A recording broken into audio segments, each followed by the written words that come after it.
I'm not here to tell you Elantris is the start of the Cosmere, or that it's the first book Sanderson wrote. Although true, I see other people can inform you about the Cosmere lore and Sanderson's expertise in writing more than I can. I am also not here to say that Elantris was somewhat boring, but necessary, and again, due to it being Sanderson's first work. Although true to an extent, it's not something you've never heard before, maybe.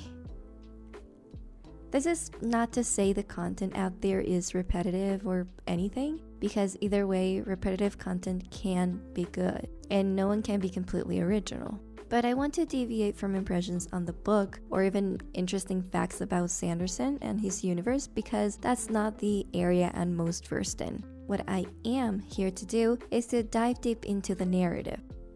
I am here to explore the meaning of everything, the way religion is presented, why all of those religions matter, and the importance of the politics, and why drawing lines in midair makes sense. If all that didn't bore you, hop in.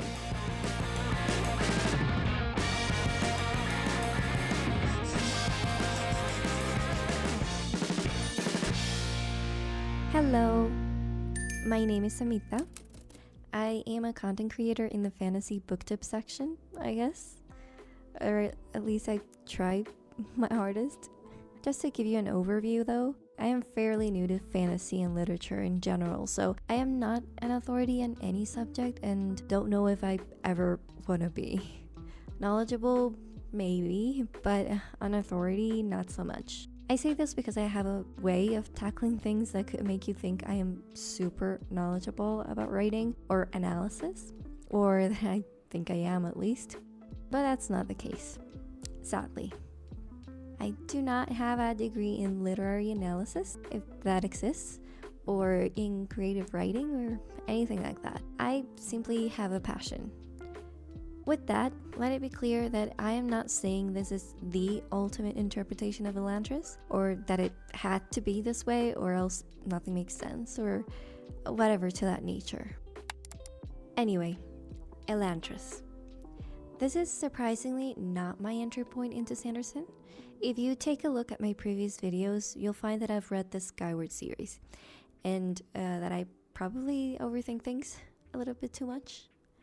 Either way, I am not completely in the dark about Sanderson's writing, so I knew what I was getting into. Still, it was way better than I expected. Skyward is a YA novel, so the differences going into Elantris were kinda there.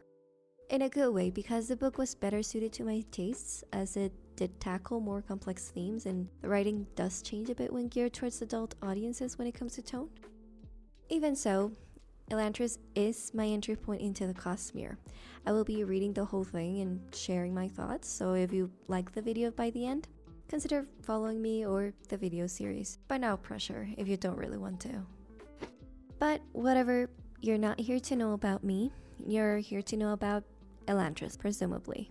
Elantris, though you may generally know it as a fantasy book with a high emphasis on political and religious topics, is also a city of importance in the books, if not the most important. Elantris is a city of gods or demigods or deities or whatever, but people who are considered something of the sort. Because through magic, they heal the sick, feed the hungry, and so forth. It's good to remember they were idols back when it all started. And this was good for the people near Elantris too. Anyone outside Elantris could become one of them through something called the Shiad. Shiad. I'm butchering it all from now on, okay? Then, for some reason, the Shiad becomes the Riad. In other words, the magic powers that converted people into gods now convert them into a type of beast. People started believing they got cursed as retribution from the gods because, remember, Elantrians, although having magical and divine qualities, were not gods. They were people, and the gods were jealous or whatever. Parallel to what's happening in Elantris, something of a revolution happens in the city of Kay, a neighboring kingdom just across the river from Elantris. It suddenly falls into turmoil, and King Eadon takes the throne in the chaos of it all. Now, several years later, Raoden, King Eadon's son, is said to become the next king, which is great because the people love him, unlike his father because he's a greedy son of a But things cannot be okay if the plot needs to continue, so Raoden gets hit by the Riad and gets turned into a zombie, or an Elantrian, same difference. Thus, he is banished to Elantris. Meanwhile, Sarene, the princess of a nearby kingdom to the north called Tiad, unaware of the news that Prince Raoden wasn't in the city anymore, arrives in Kay to become Raoden's widow. Because, of course, her marriage contract had a clause for that, which is not surprising. Every contract finds a way to fuck over at one point or the next.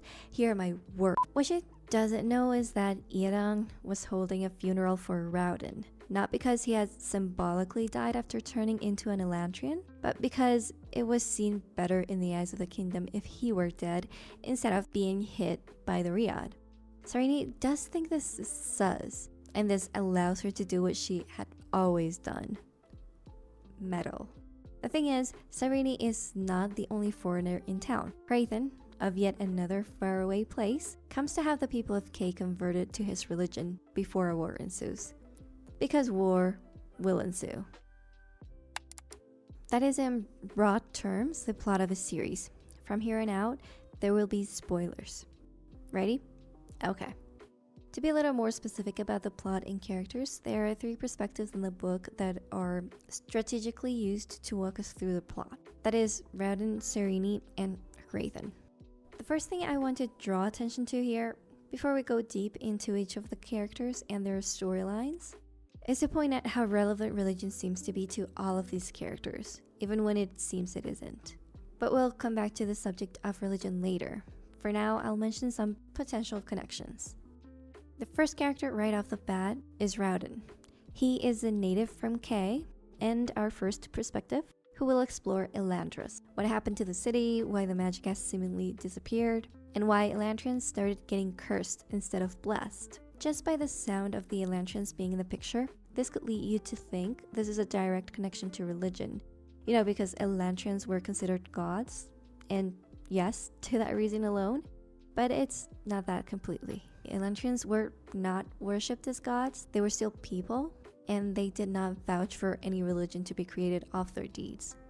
But more on how it's connected to religion later. As for Sarene, she is a foreign princess who comes from Tiad, a place similar to Kay in many ways, but a separate kingdom nonetheless. They have not been allies with Kay, but that's the role Sarene wants to play through marriage. She's also the main opposing force to one of the antagonists and his plotting, so she has more of a political role than a religious one, because she uses politics against the enemy more than she uses religion. But sometimes they interweave, so yeah. Still, just to let you know, she is a practitioner of a particular religion, and that is still relevant. Lastly, there's Hrathen, coming from Fjordell. He is a priest of the Shudareth religion, who, as I said, comes to convert the people of Kay. He is a renowned figure for having unleashed genocide in another country for religious reasons, so the stakes of the story are high. If it wasn't obvious before, he is the reason why the plot is so focused on religion. As for the continent the book is set in, namely Oplan, it is comprised of 2 power structures that govern the land primarily. We have political power involving the nobility, which could be divided into kingdoms or republic, and we have religious power that encompasses 3 main religions. Shudareth, or Hrathen's religion, Shukarath, this being Sarene's and Raoden's, I believe, and Shukasek. As in any fantasy world, some areas favor one religion over the other. Fjordell being primarily Shudareth, Kay and Tiad, Shukarath, and Jindo, another country or kingdom under Derethi rule as of the beginning of the story, was mostly Shukasek.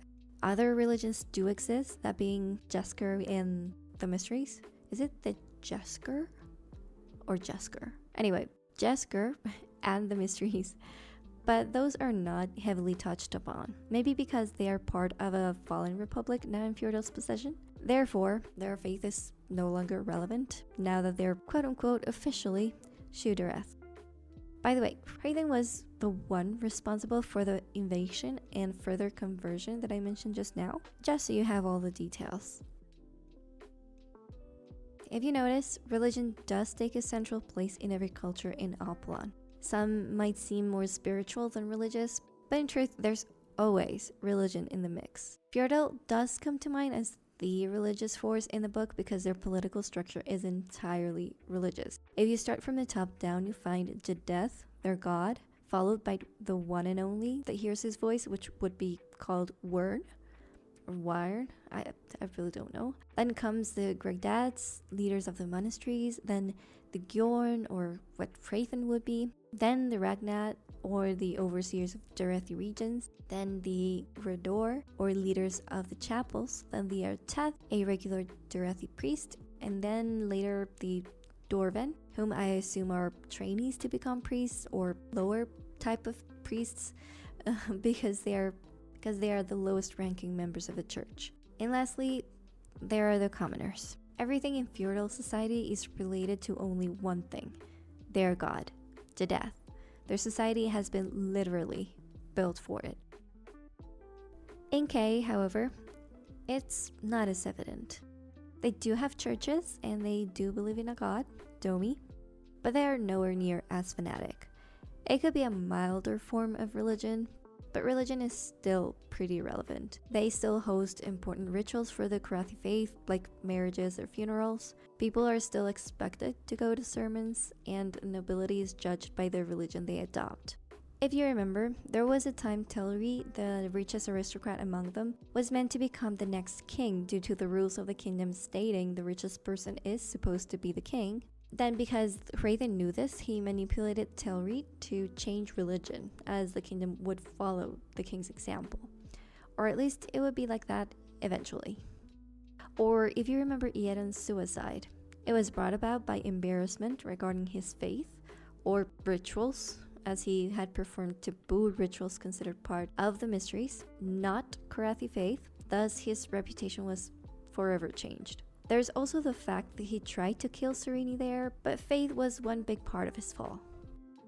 Religion also gives the protagonist hope and guidance. In the case of Sarene, for example, when asking the Karathi priest what the widow's trial was, the priest was the one person she could go to despite not knowing him. Plus, the reverence she showed towards the priest and his quote-unquote divine knowledge. It is also interesting to note how all religious heads or priests are described differently, and how Durethi priests are kind of more on the lavish side, while Karathi ones, or Omin specifically, is the opposite. Omin is shown as a simple man in grey robes, but full of knowledge of the truth, whatever that might be, because we get vague ideas of what it could be, but never concretely. It's the truth, the right thing. But what is that? Either way, there seems to be a correlation between moral goodness and austerity, as you probably have seen in many religions. Could there be a symbolic reference there? Maybe. Who knows?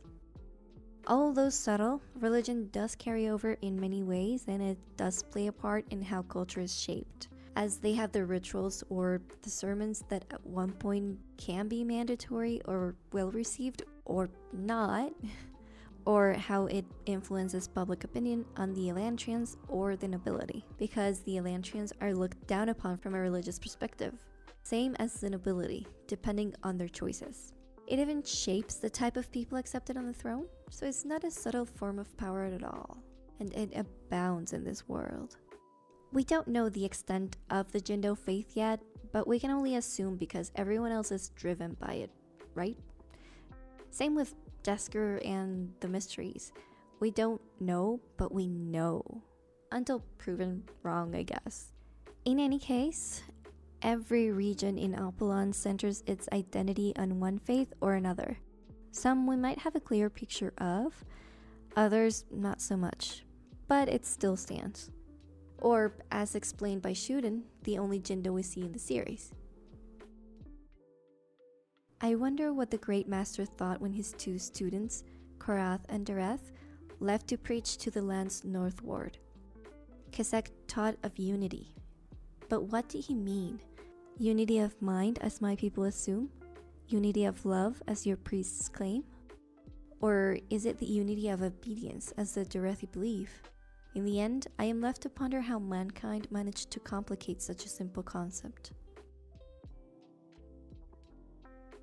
In essence, Shukasag was the original religion, then from it came Shudrath and Shukarath. Shukasag meaning unity. As Hrathen says, they believed in the unity of mind, while Shudrath believed in the unity by order, and Shukarath in unity through love.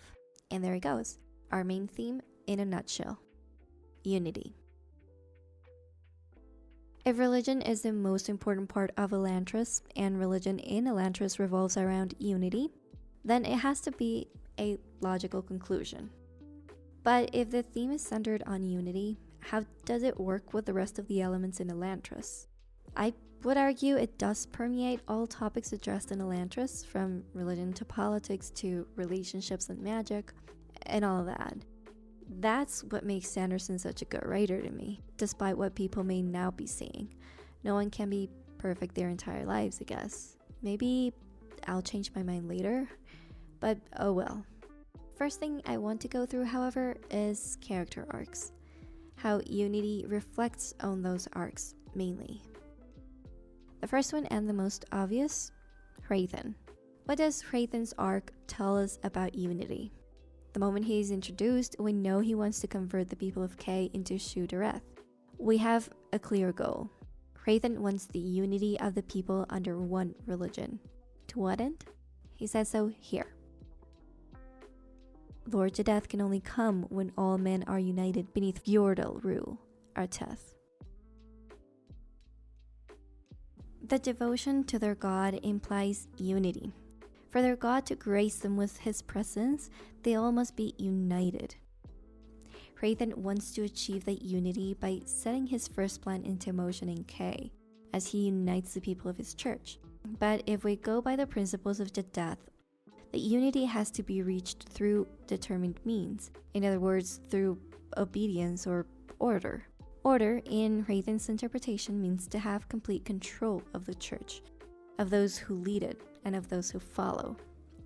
It's about the rightness of the doctrine they preach.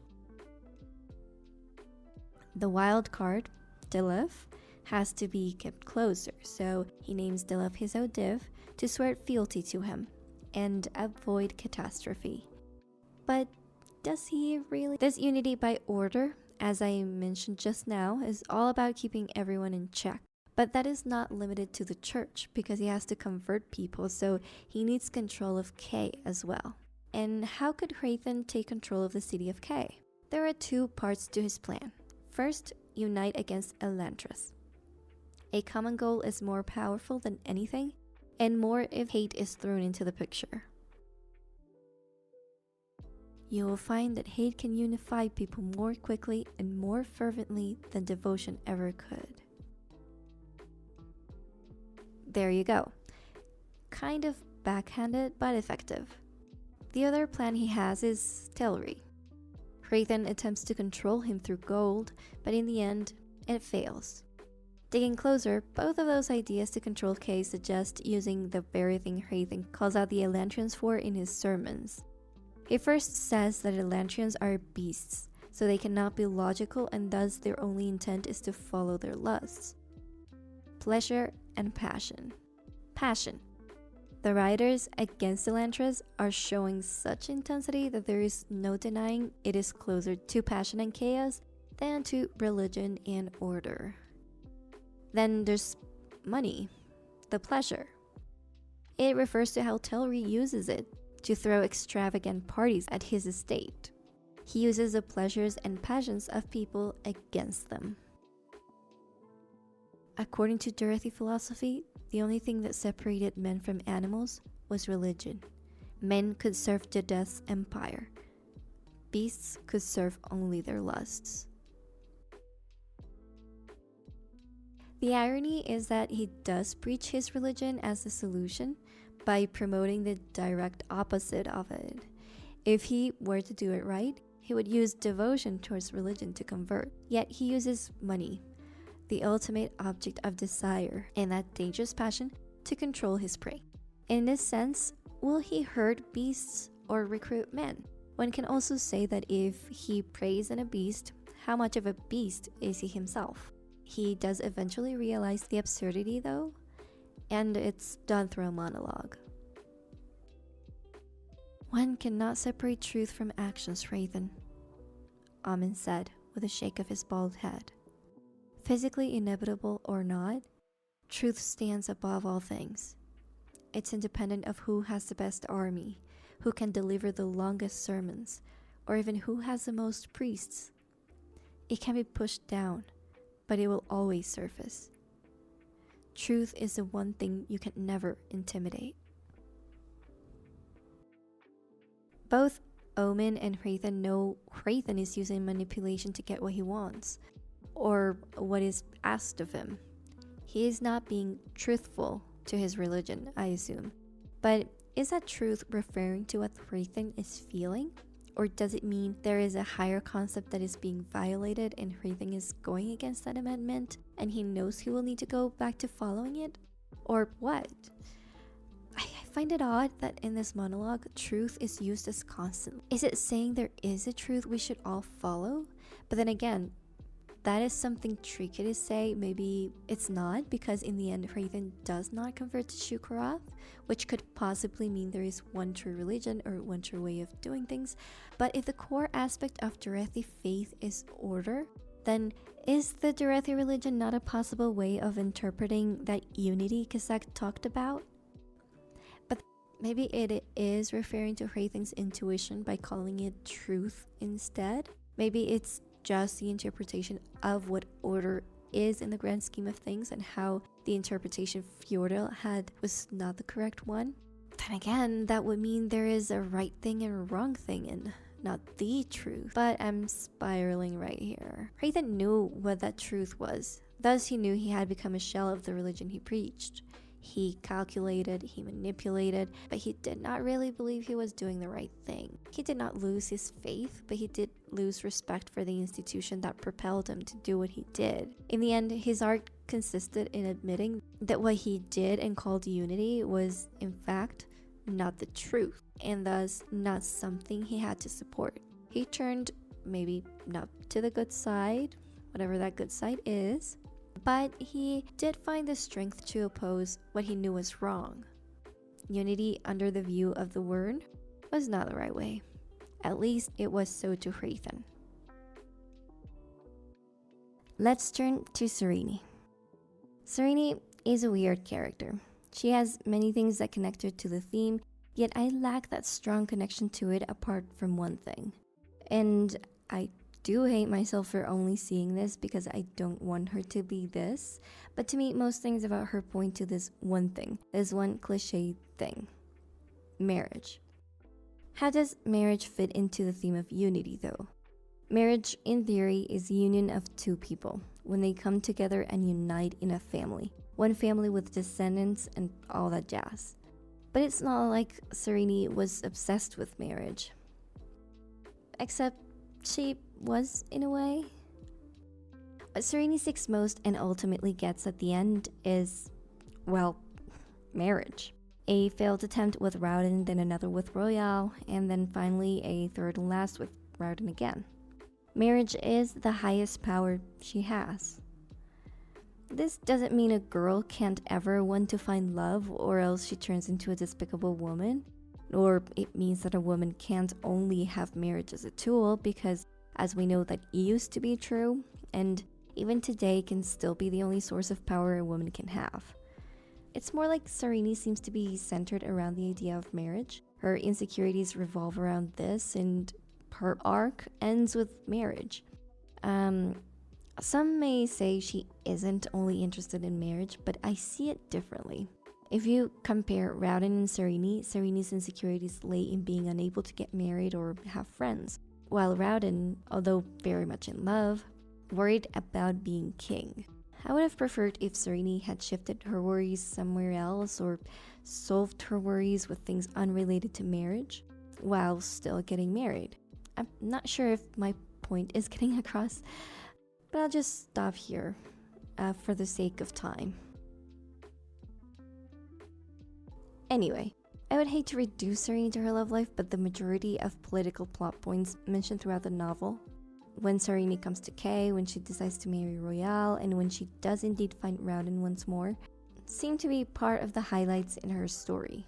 And it ties in with the insecurities she has about herself as a woman, as a desirable woman more than anything. And yes, she does want to find friendship with other women too, but the one thing that solved all those problems, all her problems, was the marriage she longed for. She did have friends by the end, but the majority were not women. Her friends amount to shouldn't, basically, because Royale is dead by the end, and Lukel and her uncle are family. Then Ash could count, but again, Ash was a friend since the beginning. And if you think about it, the queen was never her friend, and she never really spent time with Shuden's lover. So she was content with Raoden as a husband more than with the women friendships she made, or even male friendships she made. It could be that she realized her friendships with a man, or with Shuden specifically, was enough for her. But it does kind of sound disappointing when you put it like that. But because I said I refuse to let Sarene be reduced to her love life, she does have moments here and there that break her from the stereotypical mold a bit. The first thing she did, apart from trying to infiltrate the court, was seek the union of Raoden's whole group. They had dispersed as soon as Raoden went off to Elantris, so her main task was to get a strong political force united against the king. Why? Because the state the kingdom was in was less than desirable, to say the least. Peasants were close to revolution, the economic system Raoden had enforced brought misery to the commoners and nobles alike, allegedly more one of those groups than the other, and the instability was the perfect recipe for disaster because Fjordell was breathing down their necks with the arrival of Hrathen and his plans. All in all, Sarene wanted union against Fjordell, the union of the people and their king, and possibly their faith against the thirst for conquest of her enemy, or Kay's and Tiad's enemy. She was going to do that through marriage, and ended up doing it, yes, through marriage, but mostly through the union of Royale, Shuden, Lukel, and her uncle. Then Raoden as the cherry on top, of course. Together they beat Hrathen when he wanted to turn Kay's people against Elantris, at least for a while, and prevented Raoden's fall from the throne after losing his cargo to Wyrn, although that one was Sarene alone. Like I said, sometimes she did most of the work, but she had the group's support, and without it, Sarene wouldn't have done what she did, which I think is pretty neat. Still, I do have a weird aftertaste when it comes to Sarene because though her character was not that of a woman who fears not being able to get married to a T, she was mostly insecure about that specific part of herself, and her arc did indeed end up with her problems being solved by marriage, which doesn't sit well with me. Sanderson did say that at some point he sucked writing female characters, and I think Sarene has some of that in there. Regardless, she had more to her in the end, so whatever. Now, to move on to her husband, Raoden. He is what sums up everything that we have not talked about at all here. Raoden's story focuses on Elantris, like I said before, and up to now, Elantris has been this tool used from afar in the majority of cases, not a direct part of a specific character's arc. Until Raoden. Let's start with what Elantris symbolizes to Kay. Kay was a stable country where no one went hungry, where sicknesses were healed by the touch of a hand, somewhat quite literally, and where people lived together in harmony. Then everything changed in the fire. Wrong piece of media. Then the whole thing changed when Elantris fell from grace. The kingdom fell into chaos, generating a revolution that put an unstable king to hold the fort. The people, the king, and the Karathi devotees moved their separate ways, basically, sometimes working against each other and at times leaving the chat room for good. The people were close to a second revolution, the Karathi were kind of just there, and the king was finding ways to get richer. Seeing it this way, Elantris was the key to Kay staying united. After Elantris fell, Kay fell as well, and everyone went their separate ways. And though Raoden came to save the day back when it all started, he could not replace Elantris. This could, on a meta level, mean that Kay is not enough to unite the people. what you need is a god or gods to do that labor, or Elantrians, because they're basically the same thing. Or it could refer to religion being a key factor in uniting, which could be a valid answer, but then again, Elantrians are not worshipped, so religion might not even fit the picture completely. This means that Raoden being able to unite Elantris and Kay again was able to do it not only because he was a god, but because he was a god and a king. Oh wow. This takes me back to those times when kings were considered kings due to their divine lineage, and I shudder in fear because that didn't turn out to be a good idea. But hey, Raoden is different, right? To be honest, I believe Sanderson could refer to a devout religious leader who wants the people's greater good. I don't know if it makes much of a difference, but let's say it does for the sake of my sanity. That devout and good leader has never happened though, and worse, it has brought upon a myriad of problems going forward. But as always, I'm looking way too deep into it. It's just a metaphor for what the people in the world need. People who care for one another. Raoden cares and thus symbolizes the new concept of unity the kingdom will continue with from now on. Yeah, that sounds better. However, Sanderson does find solace in the idea of a good king or a good leader in multiple of his works. But my thoughts on this will spark another deep and intricate discussion, so let's get back on track. Raoden ends up being the uniting force of Kay and Elantris and the whole people that live in both places, because he is a king, but also a god. He is an Elantrian, therefore he is not worshipped, but kings are worshipped. So there's a really blurry line right there. This could point to the king being worshipped as a god and probably getting a religion or a cult based off on that, but I'm just, thinking way ahead of myself as I always do. But then you wonder why Raoden's storyline was not supposed to have much religion thrown into it, but it's actually the one with the most significance, because it says so much. But I just really don't know what to think in the end. I'm not saying Sanderson is evil for putting this analogy or symbol in a book charged with lots of other symbols, but it might be something subconscious, something I did not even realize he put in there. No hate here, just observing how deep our subconscious goes, to say something concise. Either way, apart from uniting Kay and Elantris, Raoden's mission within Elantris is to unite the people of Elantris as one. He starts doing so by finding a common purpose for the people of Elantris, the purpose that alleviates their suffering, the impossible suffering the Elantrians go through. Purpose gives meaning to life in order to withstand suffering. A very Jordan Peterson thing to say, but I guess that could be true to some extent anyway. We do tend to want to find purpose to find meaning in our lives, and for that reason, we can potentially have more motivation or avoid the pain of just existing for no reason at all. So it's a way of interpreting unity. Raoden, however, did not stop at uniting the scattered people of Elantris. He also went away to unite the gangs that seemed impossible to get together. And if you think about it, Raoden is a prince, soon to be a king, and kings have a function to unite the land under one rule. So there you have it. Raoden is the very definition of that union the three religions talked about. He found union through love because he encouraged mutual aid.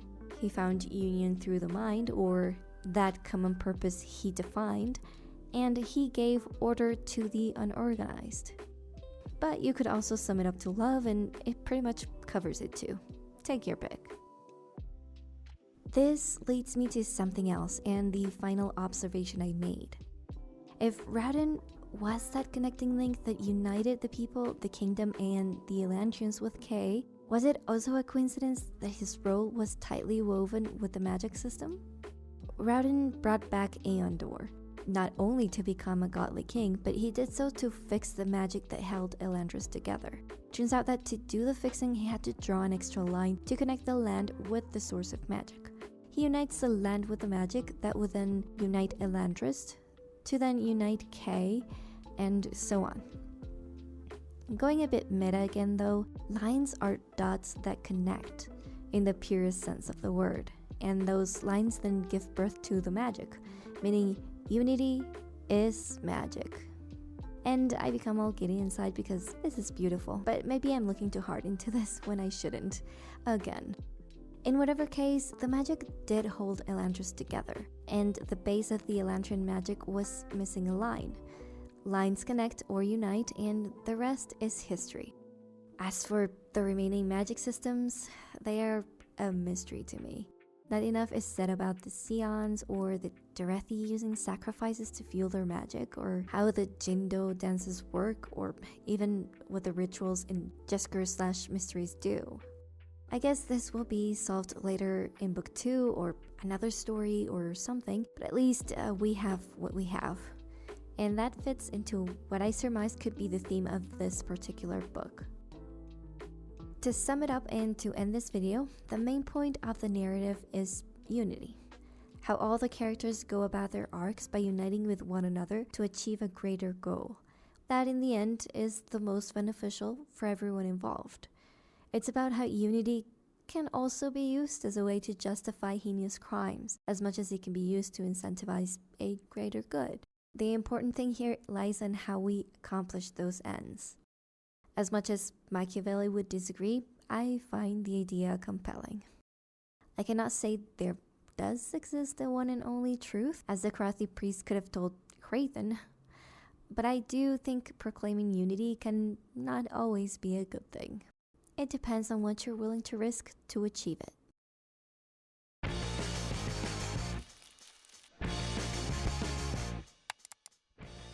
As usual, thank you for watching. I hope you liked it. If you did, you know what to do. And I'll see you when I see you. Bye-bye.